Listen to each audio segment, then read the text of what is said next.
सिद्धि की शादी के बाद वो ससुराल चली जाती है। पीछे रह जाती है भाभी रानी। सिद्धि के ससुराल जाते ही भाभी कहती है, अरे वाह जी वाह, सारे कपड़े मेरे। हाय रे पैंट, अरे वाह वाह, मजा आ जाएगा। अरे ये सिद्धि की अलमारी के सामने खड़े होकर क्या बड़बड़ा रही है? जा जाकर देख मेहमानों को विदाई की मिठाई मिली कि नहीं। अब हाँ माँ जी, क्यों नहीं, लेकिन पहले कपड़े तो बदल लूं। अब रानी आ जाती है सिद्धि के उन कपड़ों में जो वो ससुराल जाने से पहले घर छोड़ जाती है। अरे रानी, कुछ दिन रुक जाती। अरे ये तो सिद्धि बिटिया को मैंने ही दिया था, बड़ा ही फबता था उस पर, तुझ पर तो कुछ खास नहीं लग रहा। अब वो ना मेरे सारे कपड़े गीले थे तो सोचा पहन लूं। वैसे भी सिद्धि को कौन सा दिन पुराने आउटडेटेड कपड़ों को पहनना है। वैसे भी ये सूट तो मैंने तभी पहना था, वैसे खास है भी नहीं ये। हाँ ठीक है, लेकिन ना मेरी सिद्धि पर तो जमता था। सारे मेहमान चले जाते हैं और सिद्धि ससुराल से मायके पहली बार आती है। अपना घर, अपना कमरा, अपनी अलमारी।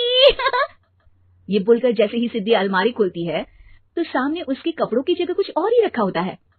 माँ, जरा कमरे में तो आना। सास और रानी वहां पहुंच जाते हैं।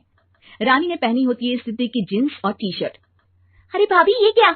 ये तो मेरी बड़ी ही महंगी टी शर्ट है, इसे आपने घर में क्यों पहनी है? अरे बहुत मिलती है दीदी ये चौक की मार्केट में, 150 में। ओ भाभी प्लीज, ये एरोपोस्टल है, 2000 की एक टी शर्ट। ओह 2000 में तो दीदी 4 साड़ी आ जाए। अब क्या बोलूं भाभी, ये मेरी अलमारी में छोटू के कपड़े, तो मेरे कपड़े कहाँ हैं? मेरी अलमारी में? अब दीदी आपको कौन से पुराने कपड़े पहनने थे? माना भाभी, लेकिन मैं जब घर आती तो यही सब पहनती ना।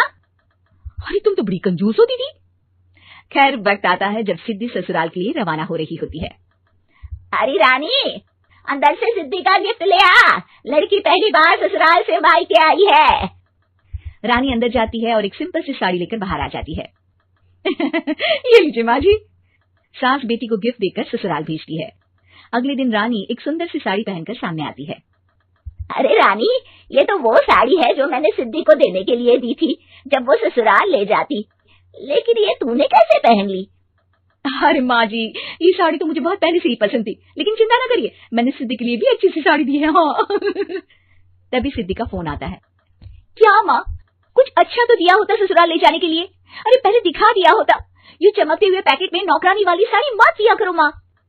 अरे बेटे, वो तेरी भाभी ने ना गलती से उससे पैकेट बदल गया। हाँ, मैं कल ही तेरे भाई के हाथ से तेरा वाला पैकेट भेज दूंगी।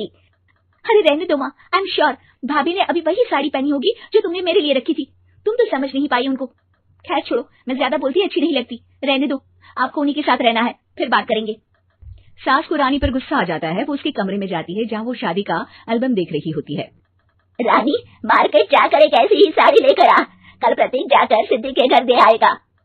अरे क्यों माँ जी, कितनी साड़ी देनी है दीदी को, यहाँ कोई सेल लगी है क्या? अरे चुप कर, मेरे बेटी के हिस्से की साड़ी खुद पहन ली, अब ज्यादा ज्ञान बांट रही है। एक दिन सिद्धि का फोन आता है। माँ, मेरी सास ने आप सबको खाने पर बुलाया है। सारे लोग सिद्धि के ससुराल पहुंचते हैं। खाना खाकर वो लोग निकल रहे होते हैं कि सिद्धि की सास सभी को गिफ्ट देती है। अरे बहन जी, बेटी के घर का खाना खा लिया, यही बहुत है जो आप ऊपर से गिफ्ट भी दे रही है। अरे बहन जी, आप भी कहाँ इन बातों पर विश्वास कर रही हैं। सास सभी को गिफ्ट देती है, लेकिन रानी को जो साड़ी देती है वो अजीब सी हरे रंग की, लाल रंग की बड़ी छाप वाली होती है। अरे छी, ये कौन पहनेगा?